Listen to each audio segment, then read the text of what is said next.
다 같이 묵도 드림으로서 구역 연합 예배 시작하겠습니다. 김은주 권사께서 기도 인도해 주시겠습니다. 사랑과 은혜가 풍성하신 하나님 아버지, 따스한 봄 기운과 함께 저희를 주님의 전으로 불러주시니 감사합니다. 오늘 이 수요 예배 시간을 통해 모든 교구가 하나 되어 연합 예배로 드릴 수 있게 하시니 더욱 감사합니다.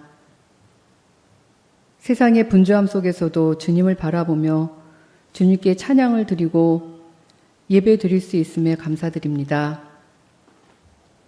그러나 우리의 삶을 돌아볼 때 우리들은 주님의 자녀라 고백하면서도 세상의 유혹에 흔들리고 이웃을 온전히 사랑하지 못했습니다.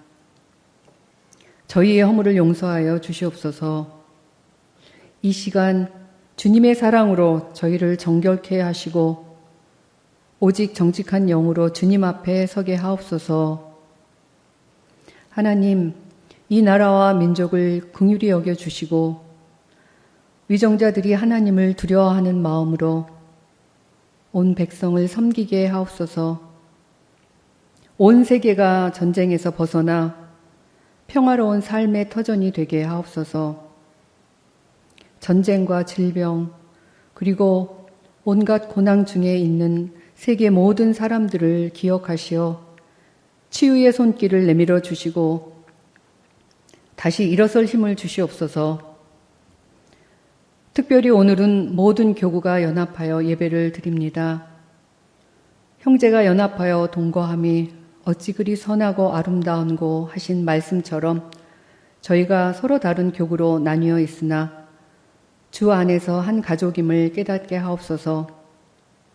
각 교구마다 맡겨진 사명을 잘 감당하게 하시고 보이지 않는 곳에서 헌신하는 교구장들과 성도들에게 영육 간의 간건함을 더하여 주시옵소서.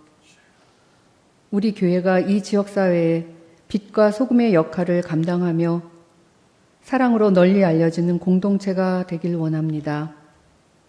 이제 단위에 세우신 목사님을 통해 생명의 말씀을 듣고자 합니다. 선포되는 말씀이 저희 삶의 지표가 되게 하시고 상처 입은 영혼이 위로받게 하옵소서. 우리 수송교회의 성도들이 주님의 말씀 안에서 하나 되어 사랑으로 서로를 살펴보는 한 해가 되게 하옵소서. 교구별로 사랑과 은혜가 더욱 넘치게 하옵소서. 우리의 소망 되시는 예수 그리스도의 이름으로 간절히 기도드립니다. 아멘.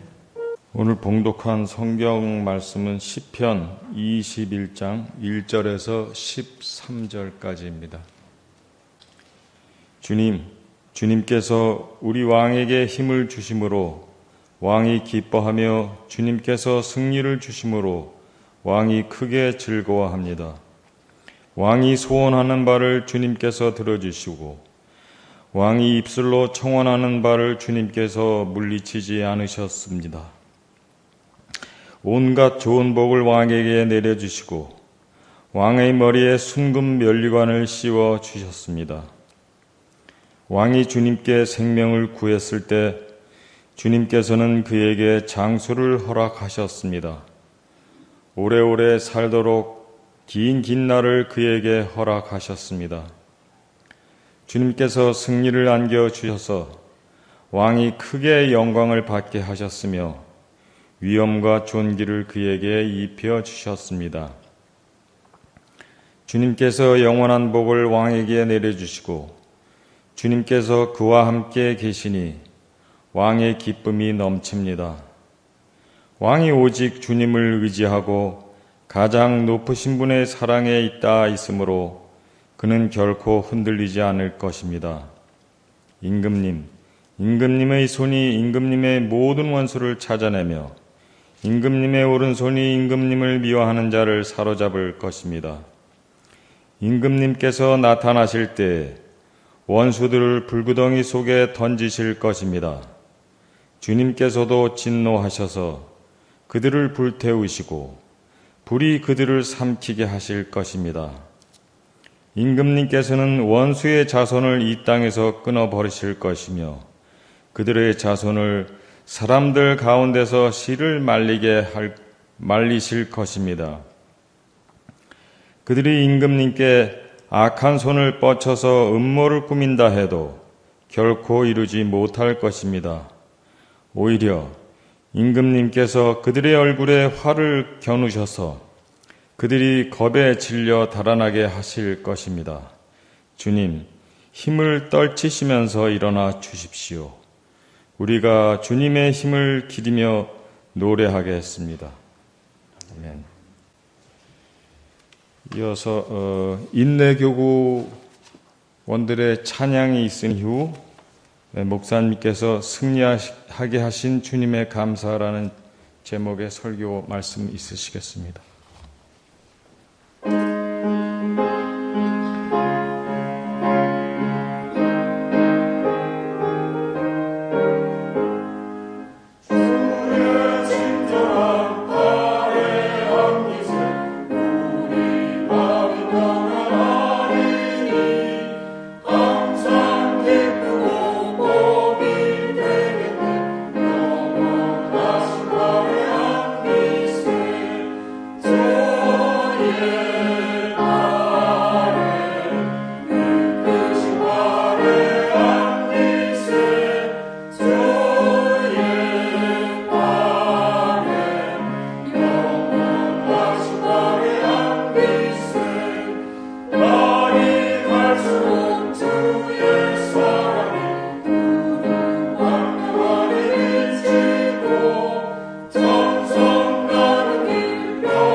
아멘. 오늘 이 시는 마치 왕을 찬양하는 노래처럼 들립니다.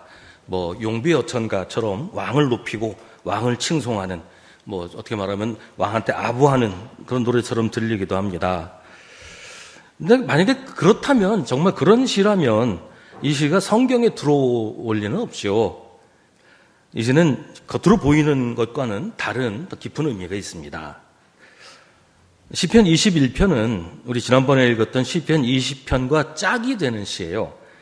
시편 20편이 전쟁에 나가는 왕을 위한 기도였다면 시편 21편은 전쟁에서 이기고 돌아온 왕을 위해서 하는 기도입니다.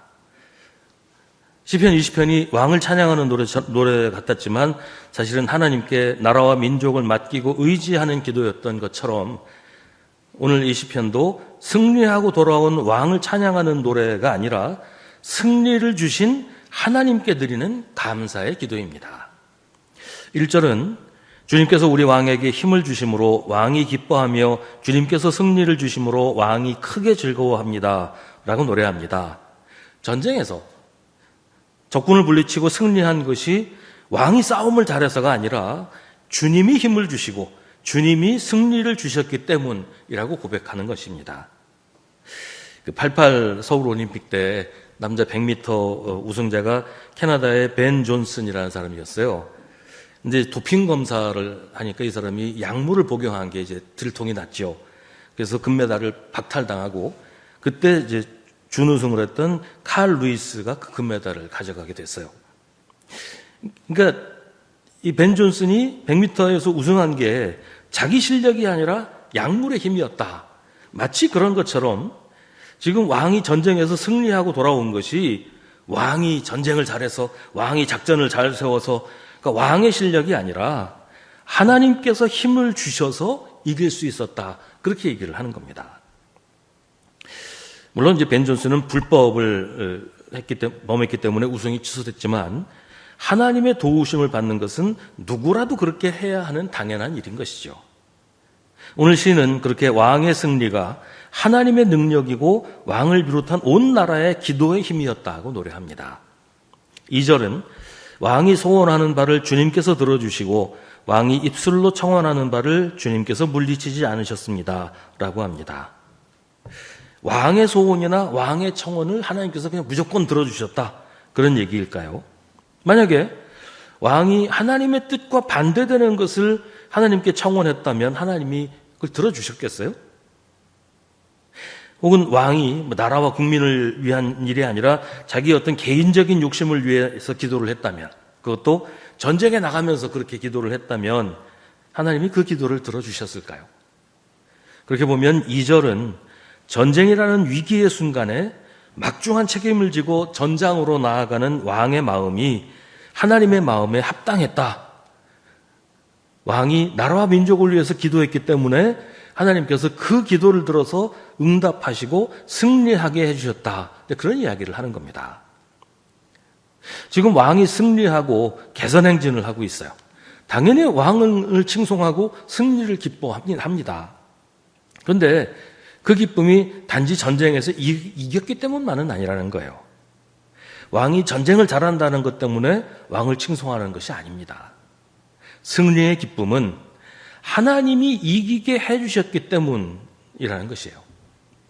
왕을 칭송하는 것은 왕이 훌륭하다, 왕이 위대하다 그렇게 칭송하는 것이 아니고 왕과 함께 하신 하나님을 찬양하는 것입니다. 우리가 이제 이 부분에서 혼동하는 경우가 참 많이 있어요. 어떤 일에 성공을 했거나 좋은 성과를 거두었을 때 그 일을 한 사람, 일을 잘 해낸 그 사람을 칭찬하고 격려하는 것은 필요할 뿐 아니라 중요합니다. 그가 하나님의 뜻에 합당하게 일을 잘 했기 때문에 일이 잘 되었다고 칭찬하는 것이죠. 근데 사람을 칭찬하다 보면 하나님께서 하셨다는 사실을 잊어버리는 수가 있어요. 사람을 칭찬하는 것이 잘못된 것이 아니고 그때 기억해야 하는 것이 그 사람이 그 일을 해냈다고 칭찬할 뿐만 아니라 그 일을 이루어 주신 하나님을 찬양하는 것이 먼저라는 것이에요. 하나님을 찬양하고 그 다음에 하나님의 뜻대로 하나님께 순종해서 그 일을 잘 해낸 사람을 칭찬해야 한다는 것이죠. 그래서 3절은 하나님께서 온갖 좋은 복을 왕에게 내려주시고 왕의 머리에 순금 면류관을 씌워주셨다고 합니다. 왜냐하면 그가 전쟁에서 이기기 때문에 하나님이 복을 주시는 것이 아니라 그가 하나님께 순종해서 하나님의 뜻대로 했기 때문에 복을 주신다는 그런 얘기예요. 하나님께 순종해서 하나님의 뜻을 행하는 사람에게 하나님이 복을 주시고 사람은 그를 칭찬하는 것이죠. 4절부터 7절도 모두 같은 얘기예요. 4절은 왕이 주님께 생명을 구했을 때 주님께서 그에게 장수를 허락하셨다고 합니다. 여기서 이제 생명을 구한다는 말은 전쟁에 나가면서 이 전쟁에서 내가 전사하지 않고 살아 돌아오기를 기도한다는 그런 얘기죠. 물론 왕이 나만 살아오게 해주세요 이렇게 기도했겠어요? 함께 나가는 군인들이 병사들이 전쟁에서 죽지 않고 피해 입지 않고 모두 무사히 살아 돌아오기를 기도했겠죠. 그렇게 기도할 때 단순히 그냥 목숨만 부지하게 해주세요 그렇게 기도하지는 않지 않겠어요? 살아남는 것도 전쟁에서 이겨야 살아남을 수 있는 것이고 혹시라도 전쟁에서 이겼더라도 그 전사에서 나라의 지도력에 공백이 생겨서 혼란이 일어나는 그런 경우도 많이 있으니까 왕이 전쟁에 나가면서 생명을 구하는 것, 병사들의 생명도 물론이지만 왕 자신의 생명을 구하는 것은 왕의 입장에서도 당연한 것이고 나라 전체를 보아서도 아주 중요한 일이에요. 그렇게 하나님께 자기를 맡기고 자기의 생명을 맡기고 하나님께 순종하는 사람에게 하나님께서 구한 것보다 더 큰 복, 살아남을 뿐만 아니라 장수를 허락하신다. 그런 얘기입니다. 왕은 여기서 이 전쟁에서 내가 죽지 않고 살아오기를 기도했더니 하나님은 왕에게 장수를 길이길이 사는 복을 허락해 주신다. 그러니까 하나님의 뜻에 맞는 일을 하고 하나님의 뜻에 맞는 것을 구하는 사람에게 하나님께서 구한 것보다 더 큰 복을 주신다는 겁니다. 우리가 기도할 때 하나님이 응답하지 않으신다고 생각하게 되는 경우가 많이 있죠. 그럴 때 이런 거 한번 생각해 볼 필요가 있어요. 오래전에 들은 이야기인데요. 12월 31일 저녁에 젊은 친구들이 만나서 이제 이야기를 하다가 야, 우리도 한번 내년 해 뜨는 거 보러 가자. 그래서 그 한밤중에 이제 차를 타고 동해를 향해 출발을 했어요. 근데 한참 가다 보니까 멀거든요. 동해까지 너무 멀어서 야, 이거 우리 그렇게 멀리 가지 말고 가까운 바다라고 하자. 그래서 서해로 간 거예요. 그 서해 새벽부터 이렇게 해서 새뜨기를 기다리고 있는데 암만 기다려도 해가 안 뜨는 거죠. 좀 있다가 뒤통수에서 해가 떠오르는 거 보고 아, 우리가 동해로 간 거고 서해로 왔구나. 그때 깨달았다. 그런 얘기를 이제 들은 적이 있습니다. 우리가 기도할 때 방향, 목적지를 잘 잡아야 돼요. 하나님의 뜻에 합당한 기도를 해야 된단 말이에요. 하나님의 뜻에 합당한 기도란 하나님이 보시기에 우리에게 좋은 것, 하나님이 보시기에 우리를 위한 것입니다. 근데 그런 하나님의 뜻을 무시하고 나한테 좋은 것, 내가 생각하기에 좋은 것, 내가 원하는 것만 구할 때가 있어요. 그러면서 그게 이루어지지 않으면 하나님이 응답하지 않으셨다. 하나님 왜 내 기도 안 들으시나? 그렇게 불평한단 말이죠. 근데 많은 경우에 내가 좋다고 해서 구한 것이 나한테 좋은 것이 아니고 오히려 나한테 해로운 것일 경우가 참 많아요. 야고보서 4장은 여러분이 얻지 못하는 것은 구하지 않기 때문이요 구하여도 얻지 못하는 것은 자기가 쾌락을 누리는 데 쓰려고 잘못 구하기 때문이라고 합니다. 관역을 빗나간 거예요. 해 뜨는 거 보려고 서해바다 간 것처럼 그렇게 기도하는 것을 하나님께서 응답해 주시지 않는다는 거예요. 감기 걸려서 이제 감기약을 먹어야 되는데 아예 먹는 약은 써서 싫어. 그래서 무좀약 사가지고 발에 바르면 감기가 낫습니까? 하나님은 우리에게 나쁜 것을 주시지 않고 언제나 가장 좋은 것을 주십니다. 하나님은 우리를 위해서 아주 멋진 꿈을 꾸고 계시는데 우리가 그 하나님의 꿈 다 무시하고 내가 꾸는 꿈만 진짜야, 내가 꾸는 꿈대로 이루어져야 돼 이렇게 매달린다고 해봐야 하나님께서 그걸 주시겠냔 말이에요. 그걸 분별할 줄 모르면 기도해봐야 소용없다, 하나님은 응답하지 않으신다, 이런 불평을 하게 되는 겁니다. 하나님이 우리에게 주시지 않는 것은 그게 우리에게 나쁜 것이기 때문이에요. 그러니 불평하고 원망할 것이 아니라 오히려 감사하면서 내 뜻대로 하지 마시고 하나님의 뜻대로 이루어 주시기를 기도해야 된다는 겁니다. 5절은 왕의 승리가 하나님이 주신 복이라고 되풀이해서 말합니다. 7절은 왕이 오직 주님을 의지하고 가장 높으신 분의 사랑에 있다 하였으므로 그는 결코 흔들리지 않을 것이라고 합니다. 이 모든 이야기는 왕을 찬양하는 것이기 이전에 왕과 함께 하시는 하나님을 찬양하는 것입니다.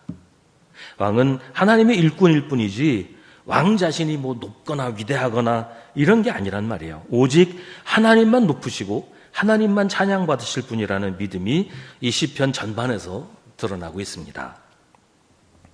8절부터도 하나님이 함께 하시는 왕이 받는 복에 대한 이야기입니다. 그런데 갑자기 분위기가 좀 이상해져요. 8절은 임금님의 손이 임금님의 모든 원수를 찾아내며 임금님의 오른손이 임금님을 미워하는 자를 사로잡을 것입니다. 9절은 더 심해요. 임금님께서 나타나실 때 원수들을 불구덩이 속에 던지실 것입니다.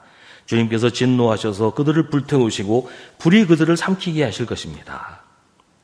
왕이 갑자기 폭군이 되어버린 것 같죠. 원수들, 정적들 이런 사람 다 잡아서 죽여버린다 이런 얘기잖아요. 갑자기 왜 이렇게 된 것일까요? 전쟁에서 이기고 돌아오니까 이제 나는 막강하다, 내 말을 반대하는 자를 다 죽여서 없애버리겠다, 이런 피해 통치로 군림하는 폭군이 되어버린 것일까요? 앞에서 계속 왕이 승리한 것은 하나님이 하신 것이라고 했고 왕이 복을 받은 것은 하나님께 순종했기 때문이라고 했습니다. 그러다 갑자기 왕이 폭군이 될 것이다. 이건 말이 이상하잖아요. 이상한 것은 그런 뜻이 아니기 때문이에요. 지금 이 대목은 왕의 원수, 왕의 반대자를 왕이 무자비하게 탄압하고 처형한다 그런 말이 아니고 왕을 공격한다고 하면서 하나님을 대적하는 자들에 대한 이야기입니다. 지금 왕은 하나님의 일꾼으로 하나님의 일을 하고 있어요. 하나님의 전쟁에 하나님의 군인으로 참전해서 싸웠고 하나님의 뜻을 실현하기 위해서 정치를 하고 있어요. 지금 왕이 뭐 흠잡을 데 없는 완전하고 이상적인 왕이다 그런 말이 아니고 하나님이 세우신 왕은 그런 일을 한다. 또 그런 일을 해야 하나님이 세우신 왕이다. 그런 얘기죠. 그런 왕에게 대적하는 것은 곧 하나님을 대적하는 것이고 그런 왕을 공격하는 것은 하나님과 싸우자고 덤비는 것이 된다는 말이에요.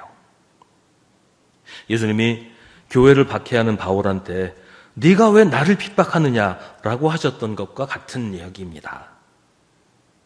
하나님께서 거듭 하시는 말씀이 있습니다. 원수 갚는 것은 내가 하는 일이니 내가 갚는다. 원수들이 넘어질 때가 곧 온다. 재난의 날이 가깝고 멸망의 때가 그들에게 곧 덮친다. 그러니까 하나님의 일을 하는 사람을 공격하고 핍박하고 괴롭히는 사람은 하나님께서 직접 그 원수를 갚아주신다. 그런 얘기인데 이 시편 이제 21편 뒷부분에 나오는 얘기가 그런 얘기를 하고 있는 겁니다. 그러니까 이 말은 왕이 폭군이 된다는 말이 아니라 하나님의 뜻을 행하는 사람을 대적하는 것은 하나님을 대적하는 것이고 그런 자들은 하나님께서 직접 맞서 싸우시고 심판하신다는 말이에요. 로마서에서 말하는 것처럼 하나님이 우리 편이시면 누가 우리를 대적하겠습니까? 라는 이야기입니다. 우리의 배후에는 하나님이 계십니다. 하나님이 우리의 배후 세력입니다. 우리가 하나님께 순종할 때, 우리가 하나님의 일을 할 때 우리의 배후에 하나님이 계십니다. 이유 없이 우리를 미워하는 자들, 부당하게 우리를 해치려고 하는 자들과 하나님께서 직접 맞서 싸우십니다. 바울이 다마스커스로 가는 도중에 예수님을 만났을 때 예수님이 하신 말씀을 소개하는 대목이 사도행전에 3차례 나오거든요. 그 가운데 한 곳에서 이렇게 얘기하고 있어요. 예수님께서 사울아 사울아 너는 어찌하여 나를 핍박하느냐 가시돋친 채찍을 발길로 차면 너만 아플 뿐이다. 가시돋친 채찍을 발로 찬다고 한번 생각해 보세요. 요새는 뭐 워커도 있고 가죽 구두들이 있어서 뭐 큰 피해 입지 않지만 옛날에 뭐 그 샌들 같은 거 그런 거 신고선 가죽 채찍 가시돋친 가죽 채찍을 발로 차면 어떻게 되겠어요? 그러니까 하나님의 백성, 교회, 성도를 핍박하면 그건 곧 하나님을 향해서 주먹을 휘두르는 것이고 그 주먹이 하나님께 닿으면 마치 가시돋친 채찍을 발길로 차는 것처럼 자기만 아프다, 자기만 상처난다라는 것이죠. 사람이 하나님을 대적하는 것은 곧 자기 자신을 괴롭히는 것일 뿐이라는 겁니다. 그런데도 우리는 자꾸만 두려워해요.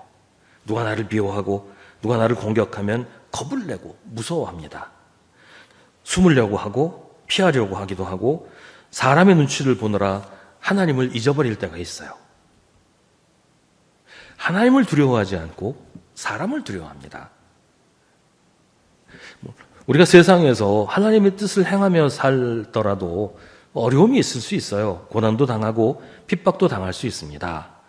그러나 그 모든 일은 우리가 얼마든지 감당할 수 있다고 성경은 분명히 말하고 있어요. 왜냐하면 하나님이 우리의 배후이시기 때문이에요. 하나님이 막아주시고 하나님이 우리를 숨겨주십니다. 우리를 괴롭히는 자들과 하나님이 맞서 싸우십니다. 그런데도 우리가 두려워하는 이유는 하나님을 믿지 못하기 때문이죠. 하나님이 내 배후에 계신다는 것을 믿지 못하기 때문에 겁내고 피하려고 하고 숨으려고 한다는 거예요. 때로는 우리가 보지 못하는 주님을 하나님을 믿지도 않는 사람들이 보는 경우들도 있어요. 미국에서 있었던 일이라고 하는데요. 제가 전에도 말씀 한번 드렸던 적이 기억이 나는데 어떤 교회가 있는데 교회 옆에 있는 건물에 술집이 들어왔어요. 법적으로는 문제될 게 없기 때문에 뭐 나가라고는 못하고 교회에서 모여서 기도할 때마다 저 술집이 망하게 해달라고 계속 기도를 했답니다. 근데 얼마 있다가 술집이 정말로 망했대요. 근데 술집에서 교회를 상대로 소송을 건 거예요. 우리가 망한 게 저 교회에서 맨날 우리 집 망하게 해달라고 기도해서 망했다. 그러니까 교회가 손해배상해야 된다. 이렇게 소송을 건 겁니다. 재판을 하는데 술집은 교회가 기도해서 망했으니까 배상하라 그러고 교회는 아무리 그래도 기도했다고 망하겠냐. 우리하고는 상관없다. 이렇게 대답을 했다는 거예요. 그 재판을 본 사람들이 그런 얘기를 했답니다. 누가 하나님을 믿는지 잘 분간이 안 된다. 술집 주인이 훨씬 잘 믿는 것 같다. 뭐 그런 얘기가 있었다고 해요. 뭐 판결이 어떻게 나는지는 모르겠지만 뭐 이런 경우가 드물지 않은 것 같단 말이에요. 예수를 믿는다고 하는 우리가 오히려 하나님의 능력을 불신하고 하나님이 나를 도우시는 것을 믿지 못할 때가 있잖아요. 오늘 시편에서 노래하는 것도 그런 거예요. 전쟁에서 승리한 왕을 보면서 전쟁에서 이긴 건 왕 때문이 아니라 하나님 때문이라고 노래하는데 이걸 믿지 못하는 사람들을 향해서 지금 이 얘기를 하고 있다는 겁니다. 하나님이 왕의 배후에 계시고 하나님이 민족의 배후에 계셔서 이기게 하셨다. 이건 이기게 하신 것이 아니라 하나님이 이기셨다라고 노래를 하고 있는 것입니다. 시편 21편은 왕을 찬양하는 노래가 아니고 하나님을 찬양하는 노래입니다. 그래서 시를 마무리하는 13절은 이렇게 노래합니다. 주님, 힘을 떨치시면서 일어나 주십시오. 우리가 주님의 힘을 기리며 노래하겠습니다. 시편 21편은 전쟁에서 이기고 돌아온 상황에 부른 노래입니다. 승리를 했지만 위기가 다 지나간 건 아니에요. 전쟁은 항상 있는 것이고 언제나 승리한다는 보장은 어디에도 없습니다. 이번에는 이겼지만 다음번에는 질 수도 있는 게 전쟁이잖아요. 그래서 시인은 노래합니다. 사람은 이길 수도 있고 질 수도 있지만 우리가 의지하는 것은 사람의 능력이 아니라 하나님입니다.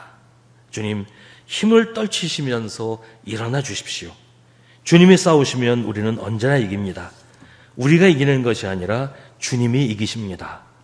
우리는 언제나 주님을 믿고 주님의 편에 서서 주님이 이끄시는 대로 싸우겠습니다. 언제나 우리가 주님의 힘을 기리며 노래하겠습니다. 우리의 꿈을 포기하고 주님이 우리를 위해 꾸고 계시는 그 놀랍고 멋진 꿈을 우리도 꾸기 원합니다. 이런 노래입니다. 지금 우리는 사순절을 보내고 있습니다. 주님도 고난당하셨고 우리도 세상에서 고난당할 수 있어요. 지금 고난 중에 있는 분들도 있는 줄 압니다. 어쩌면 우리 삶도 전쟁과 같다고 할 수 있지 않겠어요? 그래도 우리는 두려워하거나 물러서지 않습니다. 하나님이 우리를 대신해서 싸우시고 하나님이 이기시기 때문입니다. 하나님이 우리의 배후가 되어주시고 하나님이 우리를 승리하게 하십니다. 그래서 우리는 다만 하나님을 찬양할 뿐입니다. 주님, 힘을 떨치시면서 일어나 주십시오. 우리가 주님의 힘을 기리며 노래하겠습니다. 기도하겠습니다.